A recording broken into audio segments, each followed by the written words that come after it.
morning to the Honorable Ministers of the Council, members of the media, online viewers, radio listeners via St. Martin Gov Radio 107.9 FM, and respective radio stations island-wide. I'm Rolika Roach, and welcome to the live Council of Ministers press briefing for today, Wednesday, August 14th, 2019.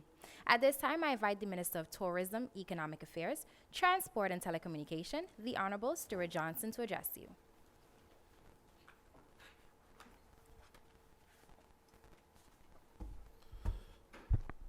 To those listening via radio and watching on television or via Facebook, to the media present, to my colleagues in the Council of Ministers, good morning, people of St. Martin. School bells on Monday started to ring again around our beloved country, and I wish to extend my sincerest of wishes to all for a successful school year. As a former educator and former school manager, I know firsthand the hard work and effort it takes from our teachers and the work our students put into their schoolwork. Additionally, no school can operate without the administrative and auxiliary staff members, along with all other support staff. I salute you for serving in this noble vocation. I take this opportunity at this time to also apprise you of some developments taking place within the Ministry of TIAT. Octane 95 is the grade of fuel being sold at gas stations on St. Martin. However, several inquiries have been received from consumers about if the grade of fuel being sold on St. Martin is octane 83, 92, or 95. One of the primary concerns relates to the grade of fuel received and its associated cost. Also, consumers have indicated that fuel burns quicker sometimes than other times. These concerns have left consumers believing that they have been deceived in some form or the other. To address the concerns of consumers, the Inspection Department of Economic Affairs will be engaging a third party, Intertech, to carry out a study to test the grade of fuel being sold on St. Martin. The testing will be performed as 1, a routine testing based on the arrival of new fuel to the island, 2, for the level of octane 83, 92, or 95 in the field, as this forms for the basis of what is charged to the consumer. St. Martin does not have the testing facilities to carry out this endeavor. As such, Intertech on St. Eustatius will carry out the testing and report. Intertech has been selected because of its reputable status and close proximity to St. Martin. Intertech is the leading total quality assurance provider to industries worldwide. Intertech's network comprises of more than 1,000 laboratories and offices, over 43,000 people in more than 100 countries. Intertech delivers innovative and assurance testing, inspection, and certification solutions for consumer operations and supply chains. Intertech will evaluate product quality, safety and sustainability, and performance standards. In doing so, Intertech's representative will fly to St. Martin to collect the fuel samples and take them to St. Eustatius, where the testing and report is to be conducted. Once completed, the finding will be sent to the Ministry in the form of a report. The Ministry of TIAT continues in its drive to improve relationships with international stakeholders in our tourism industry and discuss innovative ways to improve the quality of our tourism product to attract more visitors. In this regard, I met yesterday with a delegation from Carnival Corporation, who I want to thank for their keen interest in learning more about the vision of the government of St. Martin for their future endeavors, and our future endeavors, and the future of our tourism product, and its broader plans for the market. The delegation included Carnival Corporation President and Chief Executive Officer Arnold Donald, Chief of Staff Mr. Donald Carl, Vice President Port Government and Destination Development Operations David Candid, and Vice President Global Ports and Caribbean Relations Marie McKenzie. Their visit shows their commitment to our destination, and we want to thank our industry partners for their support as we rebound from the worst disaster to hit our island. At this time, I look forward from any questions the media might have.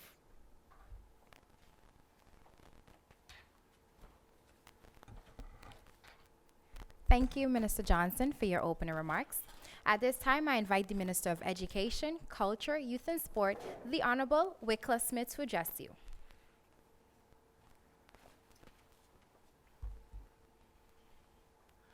Thank you, Ms. Roach. Greetings to all gathered here this morning. Honorable Prime Minister, colleague ministers, the Department of Communications, members of the press, as well as those who are listening and viewing via radio, television, and social media. Good morning, Sualiga. On Sunday, August the 11th, 6 students traveled to Tallahassee, Miami, Orlando, and Fort Lauderdale from the Princess Juliana Airport. These 6 study financing recipients arrived at their destinations safely, and we wish them much success as they enter this chapter of their lives. The academic year 2019-2020 has begun for most of our teachers and students. I wish all educators, school management, and auxiliary staff, as well as school bus drivers, and also the parents, much success throughout this school year. On Monday, I had the privilege of visiting all the public schools, that is 6 elementary schools and 1 secondary school, which is the St. Martin Vocational Training School. Students and staff are in great spirits, excited about the new school year. Unfortunately, some school repairs were not completed as we would have liked them to.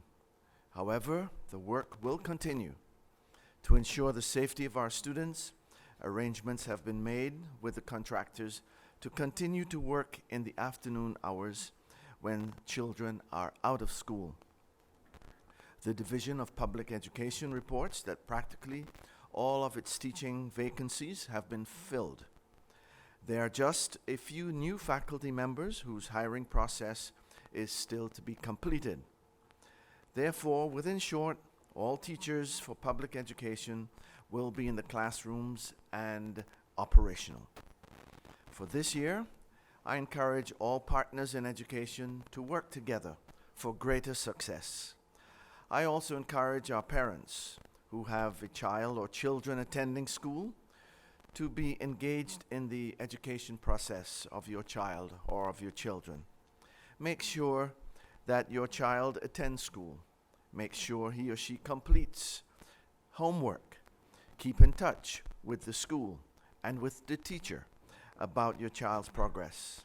And make sure to collect your child's school report whenever it is issued. It was very encouraging to hear from the school principals that a lot of parents showed up on the first day of school with their children.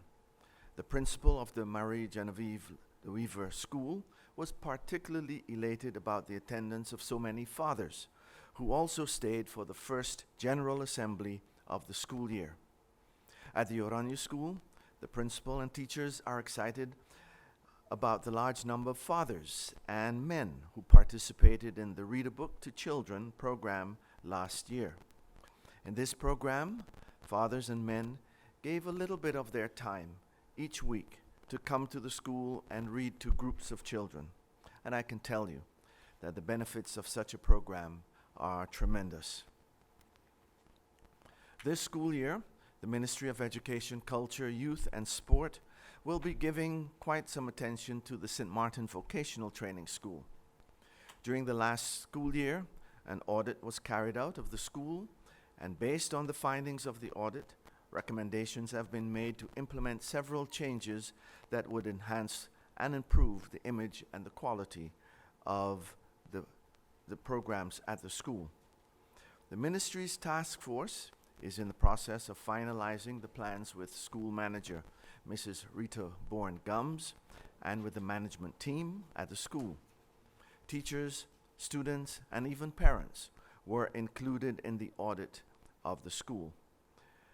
And now that plans are being finalized, they will be included as well. After all, stakeholders have been informed. The ministry will also be sharing the plans with the general public. I certainly believe that we can progress with unity, and we can win as we unite in doing so to impact our community through our education and through our schools for good. Last week, I responded to MP Bryson's questions regarding the monuments in Phillipsburg and the Monument Council. The parliamentarian's official letter was not yet officially received, but as I was aware of its content, complete answers were provided to the MP, to the House of Parliament, and also to the media for the public's information. I must commend the Monument Council, the Department of Culture, my cabinet staff, and the Secretary General, Powell Richardson, for the appreciated teamwork. In case you missed the letter with my responses, you can find it on the Ministry of Education, Culture, Youth and Sports Facebook page. The Caribbean Examination Council, CXC, will have the results of the CSEC examinations available online as of tomorrow, August 15. The CAPE program results are already available on their website. For St. Martin, access to the CXC results site will be from 9 a.m. to 11 a.m., and that is in order that the traffic to the site be monitored by regions in order to avoid a system overload or inaccessibility for the students. I know the eagerness that comes with awaiting these results, so please bear in mind the allocated time slots for St. Martin. Congratulations to St. Martin's CONCACAF United 15 team. The St. Martin National Soccer Under 15 team returned home as the overall second place winners from the CONCACAF International Tournament that was held in Tampa, Florida. We celebrate them and continue to support our young stars. They did well, so congratulations once again to the team. Congratulations also goes to Tatiana Illis for representing our country well in South Korea in the FINA World Championship, or the International Swimming Federation. It is important to expose our youth to great possibilities as swimming and other sports develop on St. Martin, with the support of parents, family, coaches, and the wider community. Tatiana, thank you for carrying our flag to the international stage, and congratulations. Other young St. Martiners will benefit from your representation. And also continuing with more congratulations, and congratulations now go to St. Martin's Mr. GQ Larry Hall, as he captured the inaugural Mr. Caribbean GQ title in St. Kitts Nevis earlier this month. Larry is now in the Philippines representing St. Martin in the Mr. World 2019 competition. His cultural wear for the international competition was sponsored by the Department of Culture. Show him your support as he pushes through the challenges of the event. I must also commend our local pageant organizers, Posh Productions, for seizing the opportunity to shine a spotlight on our people on a local, regional, and international level. Larry, we wish you much success. Thank you very much for watching and listening, and I'll await any questions should you have any. Thank you very much. There have been flare shots being shot at the landfill, and I want to bring this to everyone's attention because I would like the public to know that such an act is punishable by law, and that the police will be vigilant of this. We do not need any landfill fires, and such acts are not in our best interest. I'm also asking the public at large to assist us and report such acts to make sure that the police force is informed, and hopefully we can capture the culprits of such acts. Thank you for your support, because I think it's really needed. Just a update, the what we call the HAOAP, but it's actually the CCSU. We received a letter regarding the placement and the appeals committee. Generally speaking, before 10-10-10 and during or right after, when we were making the placement for all of the civil servants, there was a committee of 5 members, one an independent chair, a HR representative from government, and the head of the department from government. And then there will be 2 representatives from the union.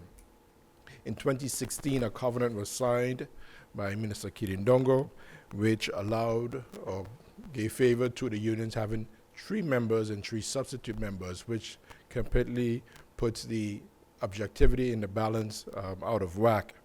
So we will be sending a letter today to the CCSU requesting a meeting to gather consensus with the unions, because apparently our previous letter did not pass the CCSU, and they wanted to maintain what was written in the covenant. So we will be meeting with them hopefully very soon, and maybe by Friday, if it's possible, to discuss this and seek consensus amongst them. Just an update on the joint controls that were done. It was done with the police and immigration, the SFV, the labor, as well as the prosecutor's office. The 20 illegal workers were registered.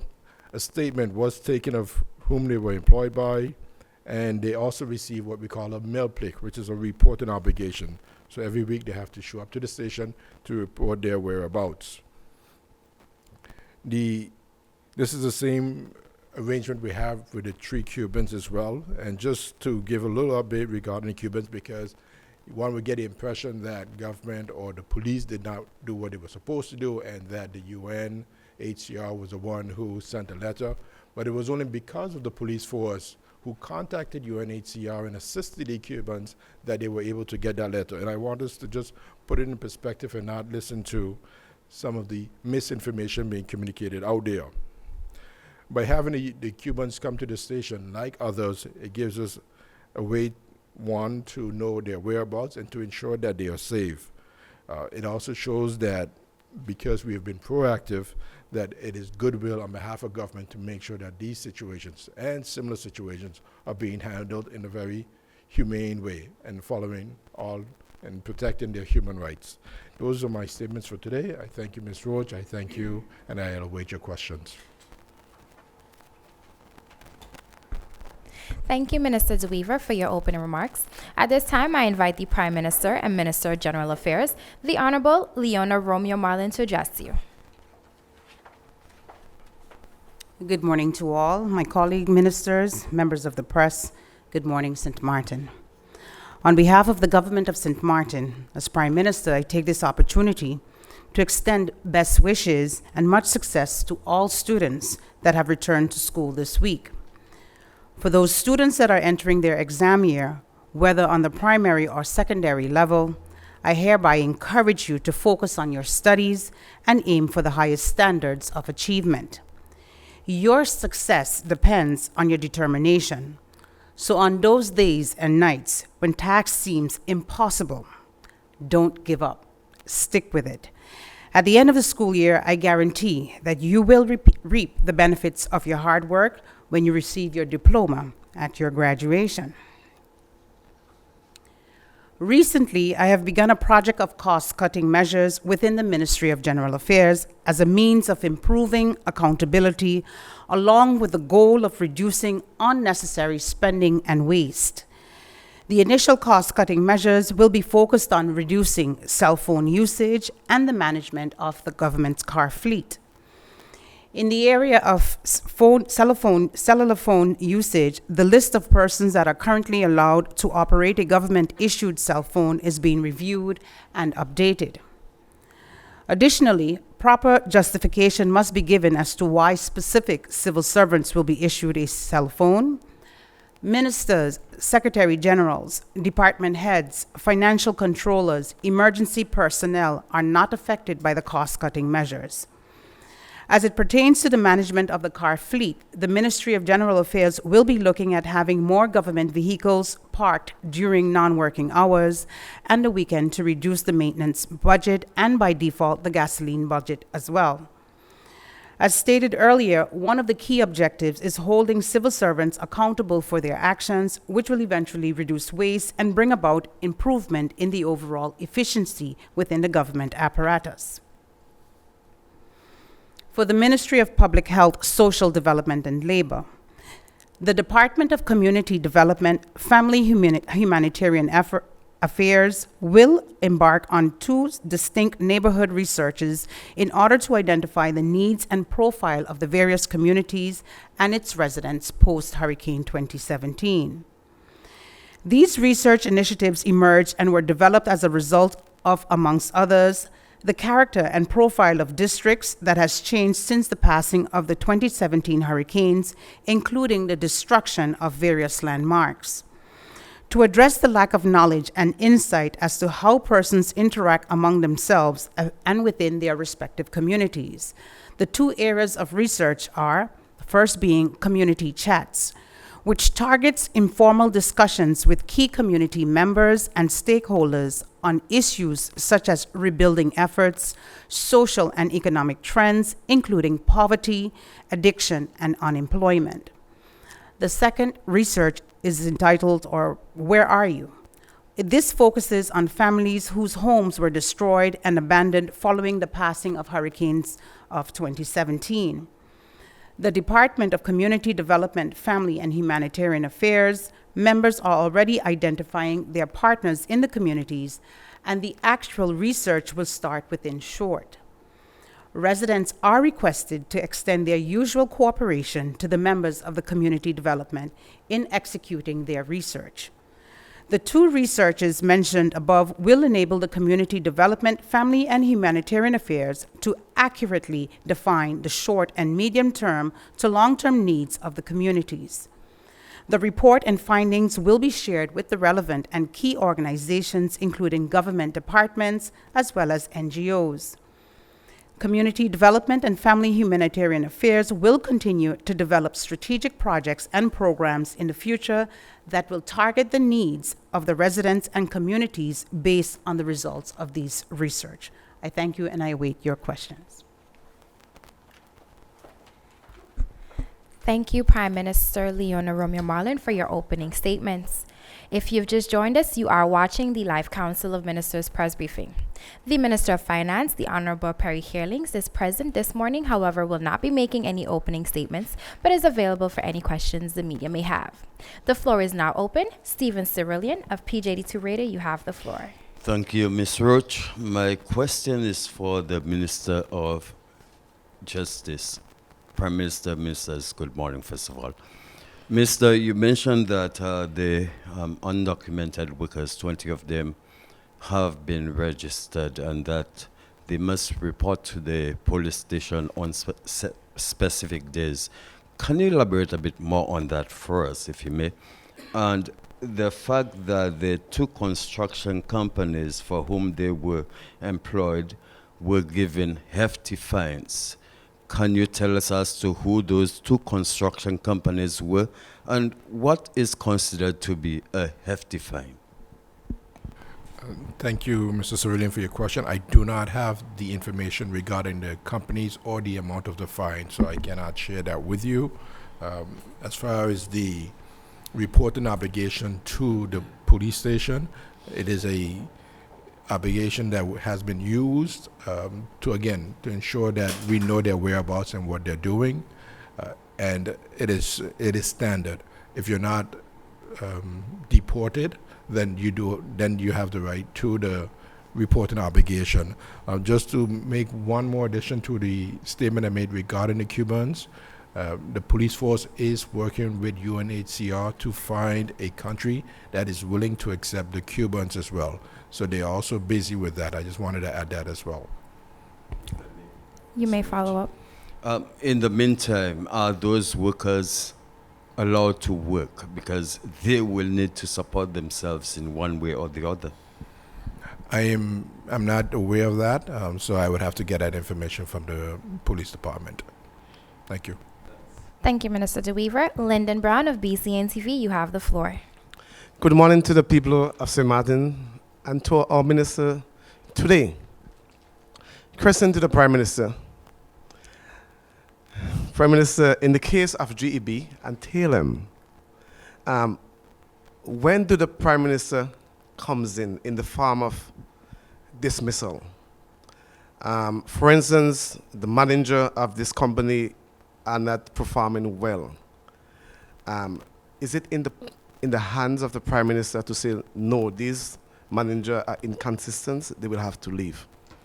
Where can you comment on this matter? Thank you, Lyndon, for your question. Both GEBE and TLM have a supervisory board that handles the whether they're going to dismiss or promote or extend their managers. Both entities have separate bylaws, and the processes are completely different. As government is one of the or is the shareholder of those companies, the information is given to government for an opinion. I know for TLM, I can speak on TLM. TLM board made a decision. It comes to the Council of Ministers, myself as shareholder rep, but I bring it to the Council of Ministers, and then we make a decision on the decision that they have made. GEBE has a different statutes. That's not in my. I'm not sure what their statutes state because I'm not the shareholder rep at this current moment, but I do know that information do come to the Council of Ministers, and then that is because we are the shareholder, we can make certain decisions as well. But we have to go through, each entity has a different bylaws that governs them, and we have to look at that. I will allow a follow-up. Yeah, because the reason for the question, you have been recently to the surface like you solely have the power to dismiss, and you have preferential treatment. So that was the reason for the question. I solely have the power as Prime Minister. I think the public of St. Martin needs to understand, and I do understand that our population is made up of a lot of independent countries where the Prime Minister has the ultimate say. In our status, as we have it within the kingdom, that is not the truth. The Prime Minister does not have the ultimate say in a lot of the matters, because we don't have the same status as many other British countries. Should the Prime Minister be entitled or should have some extra powers? In my personal opinion, yes. But unfortunately, the Prime Minister have the exact same powers as every other minister sitting here in the Council of Ministers. So I hope that clarifies matters. Sometimes we think that the Prime Minister has the ultimate say. I think that is only when we call emergency in the EOC, and then there's a crisis, and the Prime Minister at that particular time is the supreme in command.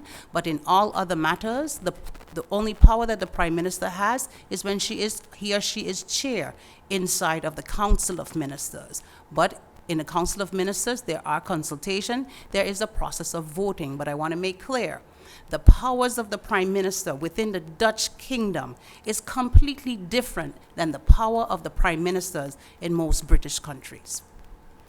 Thank you, Prime Minister. We now move on to the second round of questions. Stephen Cerulean, you have the floor. Thank you again, Ms. Roach, and of course, my question is for the Prime Minister. I think it was sometime in April of this year you mentioned that you have requested an investigation into the leaked documents of government affairs. Can you provide us with a status update? Thank you, Stephen. Indeed, in April, I did indicate that. I haven't received an update as yet, but I'm still waiting. So should they give me an update, I'm sure that I will be able to, well, depends on what is found out, sure be able to give the information to the public. But I haven't received an update as yet. So I'm sure that it's probably still open and they're probably still investigating. But indeed, it isn't a concern. Thank you, Prime Minister. Before we move on to the following question, the Minister of Justice does, however, have to depart. And for any questions that you may have, please direct it to the Minister's Cabinet directly. Thank you, Minister De Wever. Lyndon Brown, you have the floor. Question to Minister Johnson. It have been seen that he was there giving the last respect to Mr. Peterson at the airport. What is the status of the airport now? There's a lot of controversies and talk. Do you have any document that you can say to the public, this is where we're going and this is where we're at with the St. Martin International Airport? What a wonderful question, Mr. Brown. Indeed, I know on Friday the House of Parliament has requested the presence of two of my colleagues to apprise the people of St. Martin of the developments at the airport. As the Minister in charge of aviation, I continue to hold regular consultations and meetings with the management and board of the airport, in particular ensuring that there is one division of the governing program ignited into the plans of reconstruction, which would include U.S. preclearance. In addition to that, to see to it that the reconstruction of the airport continues to be of paramount importance to all involved. And lastly, make sure that everyone sees the urgency in doing so. That, of course, at times can be a daunting task because not everyone aligns their priorities with that of what the government of St. Martin has committed to. And of course, that is of paramount importance to see this airport back up and running to its full potential and even beyond, which would include the U.S. preclearance. I've had several discussions within the airport in reference to that, and until everyone aligns themselves with that vision, we're still going to have some discussions in particular silos where persons feel as if we can go to a status quo level pre-IRMA and then look at preclearance subsequently after. My firm belief, and I say this once again for the record, is that the reconstruction of the airport must include U.S. preclearance. That will ensure that there is additional flights coming to St. Martin in consultation with airlines that I've met with, Southwest, with the additional flight frequency coming from Miami later this year, with next year being, of course, the possibility of a summer flight from Texas with American Airlines. All of this is dependent on the restoration of the airport. So again, I want to stress not only to our local populace, to the regional populace, but around the world, and in particular the Netherlands, the need to ensure that the airport is finalized and the necessary funding is there for it. So I don't get too emotional, Mr. Brown. I think I'll cut it there.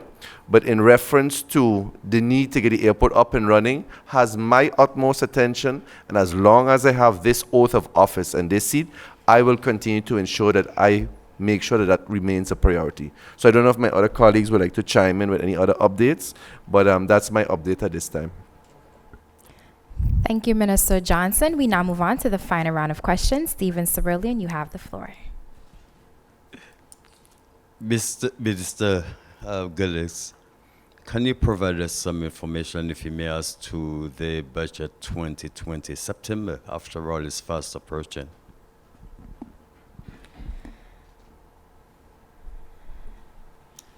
Good morning, press corps and my colleagues. Good morning, St. Martin. The update on the 2020 budget, we are busy with it. And a deficit can again be expected for the 2020 fiscal year. The aim is to have 2020, that 2020 is supposed to be the last year that we should have it, but the way it's going, also because of the lateness of the 2019 budget being approved, you know, so it's kind of everything moves ahead in that delay of the previous budget, where execution of projects is concerned. Right now we are putting together a concept budget for 2020. There is some serious tweaking that still needs to be done because every ministry has their wish list once more, and but a wish list versus having no money is always a very tedious exercise to bring it within the ceiling that was put for by the Ministry of Finance. So that's where we are at. We are still aiming to have the budget presented to Parliament on time. If that's not going to happen, then we will inform the public, and of course, first and foremost, Parliament, of any possible delays. But right now, our aim is to have it in the House of Parliament on time. Thank you. Thank you, Minister Heerlins. Lyndon Brown, you have the final question. The final question to all the ministers. It's a unique question. A lot of times, ministers, you will hear the terminology, the colonial master, referring to the Dutch. Now, to be fair, without the Dutch input in St. Martin, in various ministries, what will be of St. Martin today? That's the question. I guess I'll take it since no one else wants to. Well, basically, you know, when a house needs to stand on its own, it needs to clean up its act. So your question implies that our colonial masters, if we didn't have them, what will become of St. Martin? I will turn it around. The question would be, for me, if we want to move in any direction, we need to take certain measures to ensure that our house is clean. For example, we have to make sure our laws are updated. We have to make sure that we have enough resources. We have to function as a government. We have to make sure that special needs are met, whether it's poverty alleviation, whether it's increase in pension age, whatever it is, we need to have the necessary resources to do such. So we need to get our house in order. We also have to ensure that we are spending within our means. One of the things that we have started as a ministers, an exercise that was given, as you asked the question about the budget 2020, is that each ministry have to make or set realistic priorities. We were given parameters that we have to work within those parameters. We can want a lot of things, and we need a lot of things, and not saying that our wants aren't something necessary, but we have to prioritize within the parameters. So each ministry was asked to cut. And because we have to cut, we have to work within what we have. So if we didn't have those type of regulations, I can only imagine the debt that we would be in because we haven't taken initiatives or because we haven't moved in the direction of saying that we need to close some of the faucets that are open. We need to tighten up our belts, especially in line of thinking that if we don't want anyone to tell us how we are spending our money, and especially when we want to say we don't want to ask for any help from abroad to support us in our daily operations as a government, then we have to take the necessary steps to be accountable on the way we spend money and the things that we do here as a country if we want to have some form of independence without the input, in your words, you said colonial masters, I would just say input of our kingdom partners. Thank you, Prime Minister. Minister Johnson. If I may, Mr. Brown, at no time I think anyone on St. Martin should lose who we are as a people.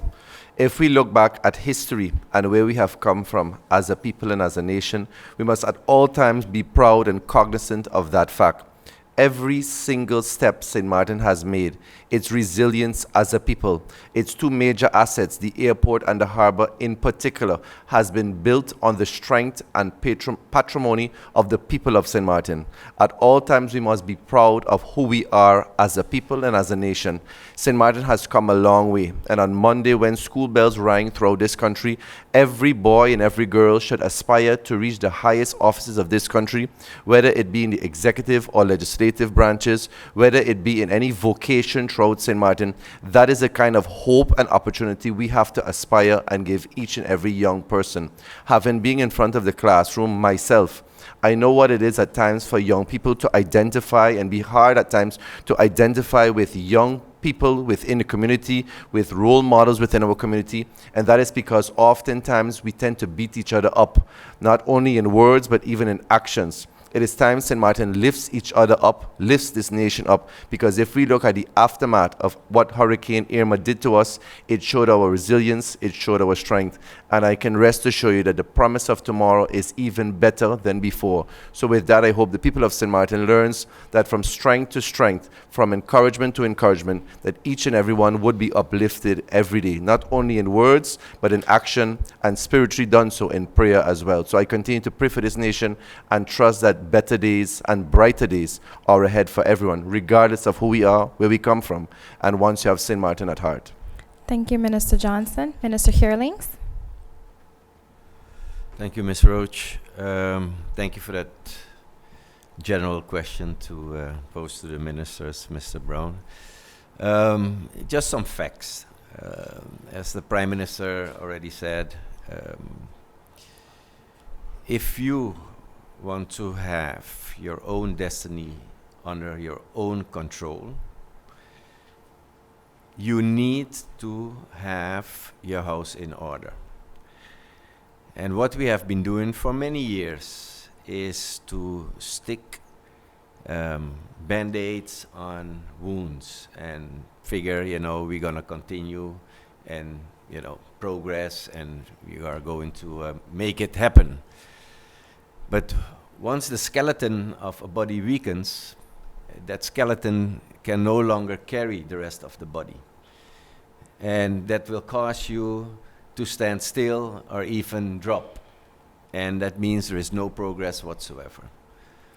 What this government set out to do is to make sure that the foundation, and speaking from the Ministry of Finance, that the financial foundation once and for all is being put in place. Because we have all of us have wants and needs, Christmas lists and you name it. But if you do not have it, then the list remains a list, and then you can go out into the public and say, this is what we want. The aim is for this country, based on the financial recovery plan and the plans that we have put forward and that we hope to execute, in the coming weeks, is to make sure that we reach at a point that we have balanced budgets and that we have a surplus on the budgets. There is where the wish list comes in. But that will also cause for us in Martin to refrain from requests to third parties, including Kingdom Partners, but outside, for financial assistance, for instance. Technical assistance we will always need because we are a young nation and we still need to reach at a certain level that belongs to running a country. But we want to be independent as much as possible, autonomous as much as possible, and it starts with your finance. Because if you do not have it, you don't want to become a beggar state. And that is what we are set out to do. That means for all of us, including the ones in charge of the country, that we need to tighten the belt for 2-3 years for the good days to come. And that is what I would like to put out there to each and every one of the citizens of St. Martin. We need to tighten the belt to reach at a point where we can move forward and have our wishes come to life. We are not unique in this. It happens all over the world, throughout history. Look at Greece, for instance, was even, but look where they are at right now. They took measures, a couple of years, really strict policies, and then you get back up to your own feet and you can determine the direction of your future, of your country. That is the aim of this government. So I don't know what else to say on that, because it's always like, but we need this, we want this. Of course. And all of the ministers here understand that. But if there's no money and you're talking about colonial whatever, I think we should stop. This is 2019. We have to pick up ourselves and get on with it. But there's always somebody else to blame for our own shortcomings. Now, take charge of your own and stop, blaming others for it. Because At the end of the day, if you had taken away all the monies that had been spent so far on St. Martin in the aftermath, right? Our country is bankrupt. No salaries were able to pay. You know, the resilience of our people would then have shown not to be sufficient enough. But thanks to that same resilience of the people in our business community, we have the opportunity, with the input of, in this case, monies from the Kingdom Partner and the Netherlands, that we can reach the point of self-determination financially much faster than if we were on our own. Because if that was the case, without any financial help from abroad, we would have been in a situation, you know, you don't even want to think about. So that's what I would like to leave you with, Mr. Brown. Thank you. Thank you, Minister Heerlings. Minister Smith? Thank you very much also for that general question. When I heard the words colonial masters, I kind of cringed, because you're implying we have not moved forward. But in 1954, the Netherlands Antilles became an autonomous country. And in 2010, St. Martin became an autonomous country. It meant that we had a house that my colleagues are referring to. We had our own house that we now have to set in order. And that's what we're doing. And it's going to take some time. You know, when we look at other countries who have a history, they have been able to develop over time. We have 9 years in which we are trying to make sure that the house that we build is sustainable and that we can go forward with it. In the ministry that I'm in charge of, Education, Culture, Youth, and Sport, we, through education, culture, youth, sport, try to give our people, especially our youngsters, the tools to enable them to be responsible, to be able to stand for themselves, to speak for themselves, to be responsible, so that, and they can also become what they want to become, and owners of this house, in charge of this house. So it's going to take some time, but I think we have moved off and moved away from the colonial master mentality, and we are in a stage where we are building and defining who we are as a people and what we want as a people. It will take some time, and it will take resources, financial resources as well as human resources. And we, through the ministry that I'm in charge of, are attempting to build the human resources so that at a point in the future we can be able to say to ourselves, we are able to run our own affairs with the finances that we will have, and not be able to be a country that is waiting for handouts. No country is independent of itself. All countries need each other. And we happen to be in a relationship with the Netherlands. That's a long-standing relationship. And I think we should make use of that relationship to build our own country and to set our own house in order. Thank you. Thank you, Minister Smith. Thank you, ministers. Honorable ministers of the council, members of the media, radio listeners, and online viewers, this brings us to the end of the live Council of Ministers press briefing for today, Wednesday, August 14th, 2019. For rebroadcast, tune in at 7 p.m. on St. Martin Cable TV. For video on demand, log on to the official government's website at stmartingov.org. On behalf of the Department of Communication, I am Rolika Roach, and wishing you a pleasant day further.